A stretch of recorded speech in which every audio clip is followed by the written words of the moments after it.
Christmas అని అనగానే Christmas లో మనకు చాలా కనబడతా ఉంటాయి. ఈ క్రిస్మస్ పండుగలో మనకు కనబడేటి చాలా ఉన్నాయి. ఆ క్రిస్మస్ పండుగలో ప్రాముఖ్యమైనది ఈ క్రిస్మస్ పండుగ సందర్భంలో మనకు చాలా కనబడతా ఉంటాయి. ఆ చాలా దాంట్లో నేను కొన్ని జ్ఞాపకం చేస్తాను మీకు. మొట్టమొదటిగా యేసుక్రీస్తు వారి పుట్టుక కదా. యేసుక్రీస్తు వారు పుట్టాడు కనుక గొల్లలు వెళ్ళారు. ఆడ గొల్లలు కనబడుతుండ్రు, గొర్రెలు కనబడతా ఉన్నాయి. అక్కడ నిప్పు పెట్టుకొని చూస్తా ఉన్నారు. దేవదూత కనబడతా ఉంది. దాని తర్వాత జ్ఞానులు కనబడతా ఉన్నారు. ఏ రోజు రాజు ధనవంతులు కనబడతా ఉన్నారు. పశువుల బాగా కనబడుతుంది. ఈ విధంగా చాలా కనబడుతున్నాయి. అందులో ప్రత్యేకమైన నక్షత్రం ఈరోజు మనం మాట్లాడుకునే మాట. ఈరోజు ఇవన్నీ ఉన్నాయి. ఇవన్నిట్లో ఈరోజు మనం ప్రత్యేకంగా మాట్లాడుకోబోయే మాట ఏమిటి అంటే నక్షత్రం గురించి మాట్లాడుకుందాం. క్రీస్తు పుట్టుకలో ఒక పాత్రను పోషించిన నక్షత్రం గురించి మాట్లాడుకుందాం ఈరోజు. ఒకసారి చూస్తారా మత్తయి సువార్త 2వ అధ్యాయము 2వ మాట చూసినట్లయితే, మత్తయి సువార్త 2వ అధ్యాయము 2వ మాట చూసినట్లయితే,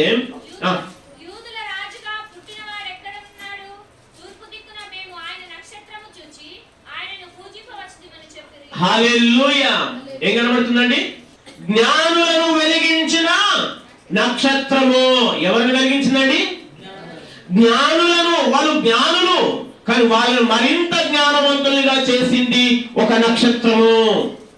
ఇంకో మాట అక్కడే 2వ అధ్యాయం 9వ మాటలు చూసినట్లయితే, జ్ఞానులను ప్రభు దగ్గరికి నడిపించింది ఒక నక్షత్రము. ఆ నక్షత్రం ఏం చేసిందట? జ్ఞానులను ప్రభువు దగ్గరికి నడిపించింది. వారు రాజు మాట విని బయలుదేరిపోచుండగా ఇదిగో తూర్పు దేశమున వారు చూచిన నక్షత్రము ఆ శిశువు ఉండిన చోటికి మీదుగా వచ్చి నిలిచెను. చాలండి. ఏంటండి?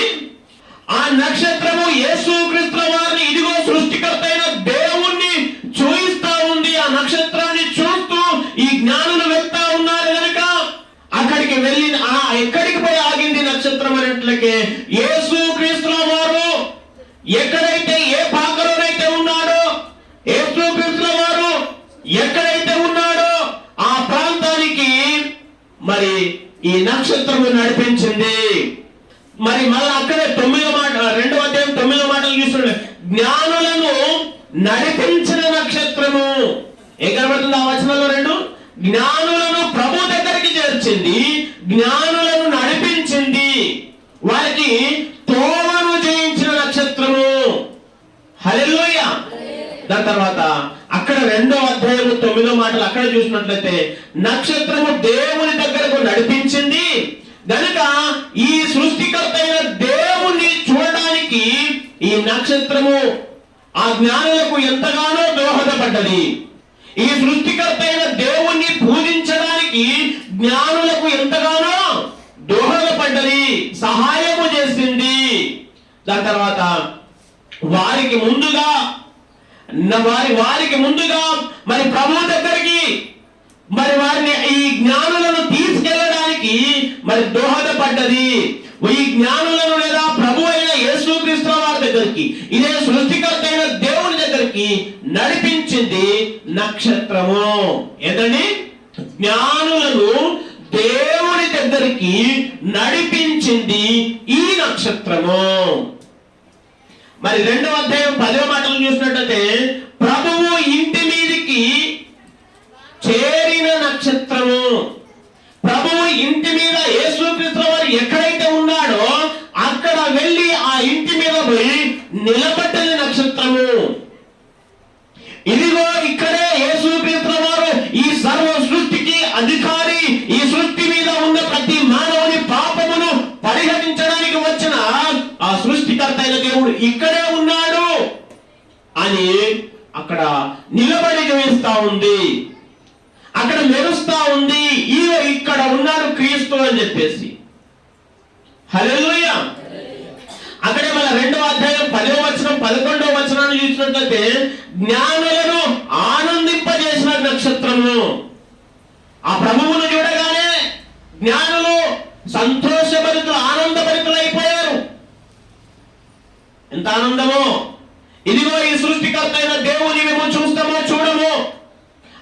ఉన్నాము, కానీ ఇదిగో ఈ నక్షత్రం మమ్ములను ఈ సృష్టికర్త అయిన దేవుణ్ణి చూడడానికి, ఈ సృష్టికర్త అయిన దేవుణ్ణి ఆరాధించడానికి, ఆయన పూజించడానికి ఈ నక్షత్రం మమ్మల్ని తీసుకొచ్చింది కనుక ఇంకా ఫుల్ హ్యాపీ. హల్లెలూయా. ఈ సృష్టికర్త అయిన దేవుణ్ణి చూడడానికి ఈ నక్షత్రము మరి వీరిని నడిపించింది, వీరి సంతోషానికి కారణమైంది నక్షత్రము. హల్లెలూయా. అయితే ఈ ఇక్కడ తెలుసుకున్నాం. ఇంకా కొన్ని నక్షత్రాల గురించి కూడా తెలుసుకోవాలి. నక్షత్రానికి ఉన్న ముఖ్యమైన గుణ లక్షణాలలో ఒకటి ఏంది? ఏది నక్షత్రం అంటే ఏంది? చుక్క ఎట్లుంటది? ఆకాశంలో చూసిన ఎప్పుడన్నా మెరుస్తూ ఉంటది, ఆకర్షణీయంగా కనబడతా ఉంటది, మినుకు మినుకు మినుకు అంటూ మెరుస్తూ ఉంటది కదా. అయితే ఇక్కడ న్యాయాధిపతులు 5వ అధ్యాయము 20వ వచనాన్ని చూసినట్లయితే, దేవుని పరలోక సైన్యమైన నక్షత్రములు శత్రువుతో యుద్ధము చేశాయి. హల్లెలూయా. ఎంతోనట? ఏం చేసినాయంట? యుద్ధము చేసిన నక్షత్రము. ఈ నక్షత్రం ఏం చేసిందంట? యుద్ధము చేసిందంట.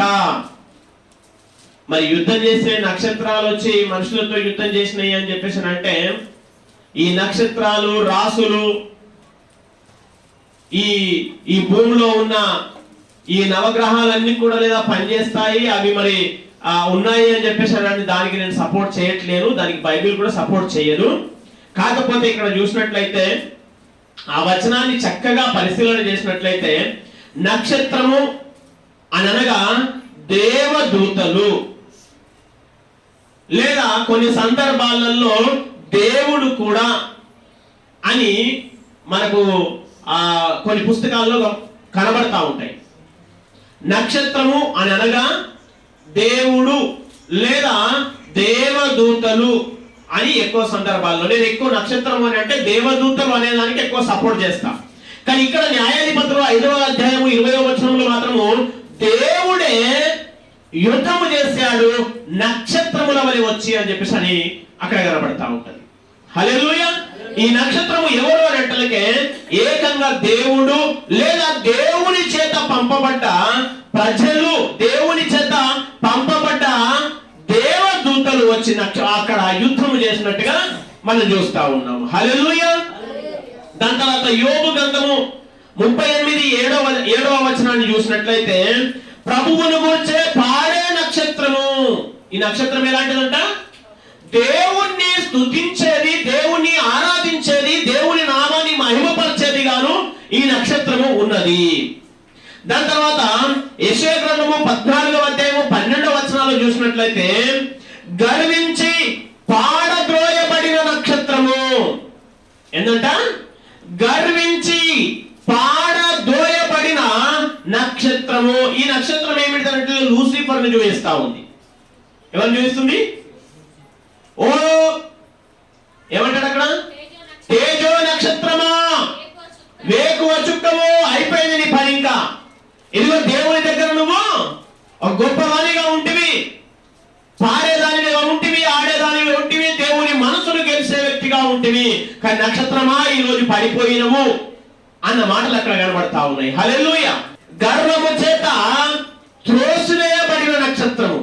గర్వమును తెచ్చుకున్నది కనుక త్రోసివేయబడిన నక్షత్రము కనబడతా ఉంది. హల్లెలూయా. దానియేలు గ్రంథము 8వ అధ్యాయము 10వ మాటలో చూసినట్లయితే, ఈ దర్శనములో కనిపించే నక్షత్రము ఇశ్రాయేలు ప్రజలను సూచిస్తున్నది. ఈ నక్షత్రము అనగదొక్కబడినది, అపవాదిని అనగదొక్కబడిన నక్షత్రముగా కనబడతా ఉంది. హల్లెలూయా. మరి నా ప్రియమైన వారులారా, అనేకులు ప్రభు వైపు తిప్పబడడానికి అనేకులు ప్రభువును ఆరాధించడానికి నక్షత్రముల వలె ప్రకాశిస్తా ఉన్నది. నక్షత్రం వలె ప్రకాశిస్తున్నారు అని కనబడుతుంది. ఇక్కడ ఏంటంటే ప్రకాశించే నక్షత్రములు,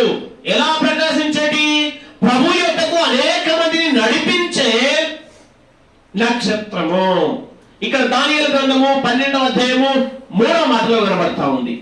ప్రభువు దగ్గరికి తాను ప్రకాశిస్తూ అనేక మందిని ప్రకాశింపజేయడానికి ప్రభువు దగ్గరకు నడిపించే నక్షత్రము అని కనబడుతుంది.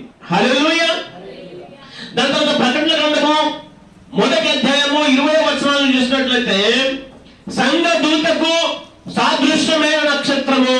ఇదే నక్షత్రము సంఘ దూతకు సాదృశ్యమైన నక్షత్రము. మరి ఫిలిప్పీయులకు రాసిన పత్రిక 2వ అధ్యాయం 16వ మాటలు చూసినట్లయితే విశ్వాసులకు సూచనగా ఉన్న నక్షత్రము. అయితే నా ప్రియమైన వారలారా, ఈ నక్షత్రం గురించి ఇన్ని రకాలుగా మరి తెలుసుకుంటా ఉన్నాం, చూస్తా ఉన్నాం.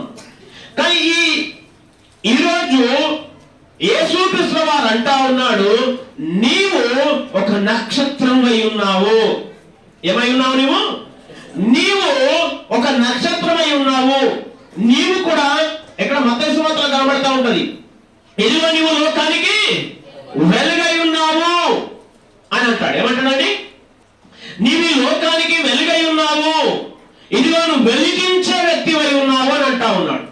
కనుక నా ప్రియమైన వారలారా, ఇక్కడ యేసుక్రీస్తు వారు నీతో మాట్లాడుతున్న మాట ఏమిటి అన్నట్లకే, ఇదిగో నిన్ను వెలిగించాలని చూస్తా ఉన్నాడు. నువ్వు వెలిగించే జ్యోతి వలె, ఇదిగో ఆకాశంలో మిల్కుమంటున్నా వెలుగుతున్నా ఆ జ్యోతి వలె, నక్షత్రం వలె నీవు ఉండాలని దేవుడు ఈ గుణ లక్షణాలు నీలో ఉండాలని ఈ రోజు నీతో మాట్లాడుతా ఉన్నాడు. నీవు నక్షత్రమై ఉన్నావు. నీలో ఉండవలసింది ఏమిటి అన్నట్లకే, జ్ఞానము కలిగిన వారికి నువ్వు మార్గదర్శనమును దారి చూపించే నక్షత్రమై ఉండాలి. ఎవరికి? మూర్ఖులకు కాదు. మూర్ఖుల దగ్గరికి వెళ్ళి నీ సమయాన్ని వృధా చేసుకోవడం కాదు.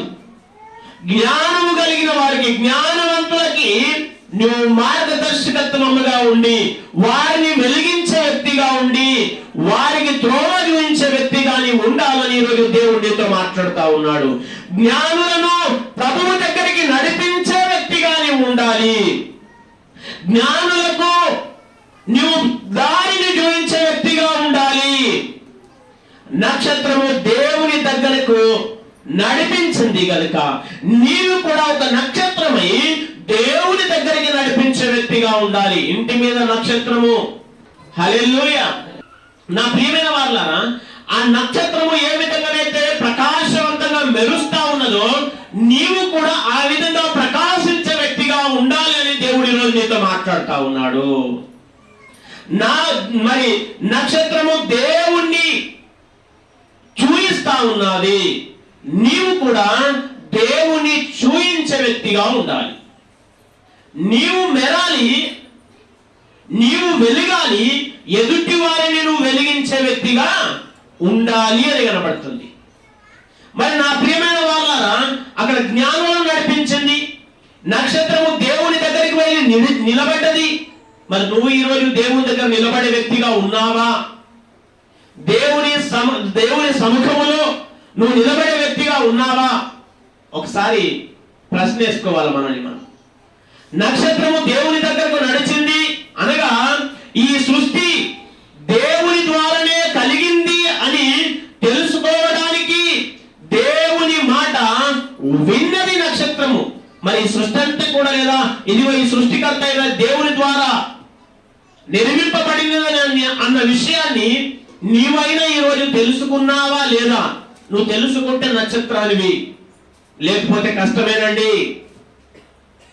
ప్రభువు ఇంటి మీద నిలబడ్డది నక్షత్రము, జ్ఞానులను ఆనందింపజేసింది నక్షత్రము. మరి నీవు ఈరోజు ప్రభువు యొక్క పాదాల దగ్గర, ఈ సృష్టికర్త అయిన దేవుని యొక్క సన్నిధిలో నిలబడే నక్షత్రంగా ఉన్నావా? లేకపోతే అక్కడ కింద చూసినట్లయితే త్రోసివేయబడిన నక్షత్రం కనబడతా ఉంది. ఆ విధంగా త్రోసిపోయేబడడానికి సిద్ధంగా ఉన్న నక్షత్రం వలె ఉన్నావా? అది నక్షత్రమే, ఇది నక్షత్రమే. మరి నువ్వు ఎలాంటి నక్షత్రానివి? ఒక్కసారి పరిశీలన చేసుకో నా ప్రియమైన వారులారా. జ్ఞానులను ఈ నక్షత్రము ఆనందింపజేసింది. మరి ఈరోజు నీవు ఎవరిని ఆనందింపజేస్తా ఉన్నావు? ఇదిగో ఈరోజు ఈ సమాజంలో ఎవరిని ఆనందింపజేస్తా ఉన్నావు? లోకంలో ఉన్న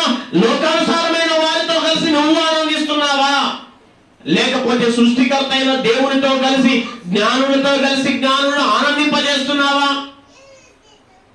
ఆనందాలు చాలా రకరకాల ఆనందాలు ఉన్నాయి. శరీరకమైన ఆనందము, లోకంలో ఉన్న ఆనందాలు. ఈ విధంగా చూసినట్లయితే చాలా రకరకాల ఆనందాలు ఉన్నాయి. నువ్వు ఏ ఆనందంలో ఉన్నావు? ఏ రకమైన ఆనందంలో నీవు ఉన్నావు? ఒక్కసారి నీవు పరిశీలన చేసుకోవాల్సిన అవసరం ఉంది. హల్లెలూయా. నా ప్రియమైన వాళ్ళ, ఇక్కడ ప్రత్యేకంగా చూసినట్లయితే యెషయా 14:12 చూసినట్లయితే ఈ నక్షత్రం అయితే అక్కడి నుంచి త్రోసివేయబడింది. ఈ నక్షత్రం గురించి ఒక్కసారి మనం ఆలోచన చేస్తే ఎంత మంచి ఆరాధన దూతానంటే, ఎంత మంచిగా ఆరాధన చేసేది అనంటే, దేవుణ్ణి ఆరాధన చేస్తే అక్కడ ఉన్న దూతలే తనను తాను మైమర్చిపోయేది అంట. మరి నా ప్రియమైన వారులారా, ఈరోజు మీరు ఆలోచన చేయండి. నువ్వు దేవుణ్ణి ఆనందింపజేసే వ్యక్తిగా ఉన్నావా? దేవుణ్ణి నీవు ఆనందింపజేసే వ్యక్తిగా ఉన్నావా? లేకపోతే త్రోసివేయబడిన నక్షత్రం కనబడతా ఉంది అక్కడ. ఆ త్రోసివేయబడే నక్షత్రంలో ఒకవేళ నీవు ఉన్నట్లయితే ఇంత ఈరోజు ఇదిగో దేవా, నేను నక్షత్రమును గనక నన్ను నక్షత్రంతో పోల్చావు గనక నేను నా ప్రకాశము నేను కోల్పోకూడదు. నేను అనుదినము వెలిగే వ్యక్తిగాను, అనేక మందిని వెలిగించే వ్యక్తిగాను, అనేక మందిని నీ యొద్దకు నడిపించే వ్యక్తిగాను, అనేక మందిని నీలో ఆనందింపజేసే వ్యక్తిగాను, అనేక మందికి నీ మార్గాన్ని, సత్య మార్గాన్ని చూపించే వ్యక్తిగాను ఉంటానయ్యా అని ఈరోజు నువ్వు తీర్మానం చేసుకోవాల్సిన అవసరత ఉన్నది. నువ్వు ఏ నక్షత్రమై ఉన్నావు? నీవు ఇంకా సమయము లేదు, ఇంకా చాలా నక్షత్రాలు ఉన్నాయి. మరి ఇక్కడ కనబడిన నక్షత్రాల్లో నీ పాత్ర ఏంది? ప్రభు ఇంటి మీద నిలబడ్డది. నువ్వు ప్రభు సన్నిధిలో నిలబడడానికి నువ్వు సిద్ధంగా ఉన్న ఈరోజు యోగ్యతను కోల్పోకుండా ఉన్నావా? ప్రభు యొక్క ఆజ్ఞలకు లోబడుతున్నావా? ఆయన చిత్తానికి నిన్ను నీవు అప్పగించుకున్నావా అన్నది ఒక్కసారి పరిశీలన చేయాలి, పరిశోధన చేసుకోవాలి. ఒకవేళ యోగ్యతలైనట్లయితే ఈ రోజు నుంచి అయినా ప్రభు సన్నిధిలో గోజాడి యోగ్యతను నాకు కలుగజేయమని ఒకసారి అడగండి. ఒక నిమిషం ఎవరంతట వాళ్ళు. హల్లెలూయా. పరిశుద్ధుడు మహోన్నతుడైన నా యేసయ్యా, ఇదిగోనైనా ఆ రోజునైనా ఆ నక్షత్రము జ్ఞానులను నడిపించింది, జ్ఞానులను తాను వెలిగింది, జ్ఞానులకు కూడా నైనా వెలుగును అందించింది. ఇదిగోనైనా ఆ రోజు నక్షత్రమునైనా ప్రభువా నీ దగ్గరికి నడిపించింది, జ్ఞానులనైనా నీ దగ్గరికి నడిపించడానికి సహాయం చేసింది. నక్షత్రము నీ దగ్గర వచ్చి నిలబడ్డది, నీ ఇంటి మీదనైనా నీ సన్నిధిలో నిలబడగలిగింది. ప్రభువా ఈరోజు ఆ జ్ఞానులకునైనా ముందుగా నడిచింది. నేను కూడానైనా ఈరోజు నేను ప్రకాశించే నక్షత్రంగా ఉండాలని, ఈ రోజునైనా ఇదిగో జ్ఞానులకు మార్గాన్ని చూపించే నక్షత్రంగా ఉండాలని, జ్ఞానులను నడిపించే నక్షత్రంగా ఉండాలని, జ్ఞానులను నేను వెలిగించే వ్యక్తిగా ఉండాలని తండ్రి, వారికి ముందుగా నడిచే నక్షత్రంగా నేను ఉండాలని, అంతేకాకుండా నేను వెలుగుతూ అనేక మందిని వెలిగించే వ్యక్తిగా నేను ఉండాలని, నక్షత్రమును పోలి నేను ఉండాలని నీ సన్నిధిలో నేను గోజాడుతున్నాను. ప్రభువా నా సంఘమంతటి కొరకు నేను ప్రార్థన చేస్తా ఉన్నాను. నా సంఘమునైనా ఇదిగో తండ్రి నీకు మాదిరిగా, ఇదిగో ఈ నక్షత్రములకు మాదిరిగా ఉండి వెలిగించేది గాను, జ్ఞానమును బోధించేది గాను, నీ సత్య సువార్తను ప్రకటించేది గాను, తాను వెలుగుతూ అనేక మందిని వెలిగించేది గాను, నీ సన్నిధిలో నిలబడేది గాను ఉండడానికి సహాయం అనుగ్రహించమని నీవే కృప చూపించి తండ్రి సంఘములో ఉన్న ప్రతి ఒక్కొక్కరిని ఆశీర్వాదకరంగా, దీవెనకరంగా మార్చి ఈ వాక్యమును తండ్రి ఇదిగో ఈ మాధ్యమాల ద్వారా వింటున్న వారికి నీ కృపను జోయించి జ్ఞానములో దినదినము ఎదగడానికి, నక్షత్రం వలె జీవించడానికి కృపను గ్రహించమని, మహిమ ఘనత ప్రభావమును మీరు పొందుకొని సకల ఆశీర్వాదములు దీవెనలు నాకును మాకును ఇరుగు వాక్యాన్ని చూస్తున్న వారికి సదాకాలము తోడుగా ఉంచుమని పరిశుద్ధమైన యేసుక్రీస్తు వారి నామములో ప్రార్థిస్తున్నాను పరలోకపు తండ్రి. ఆమేన్, ఆమేన్, ఆమేన్. హల్లెలూయా.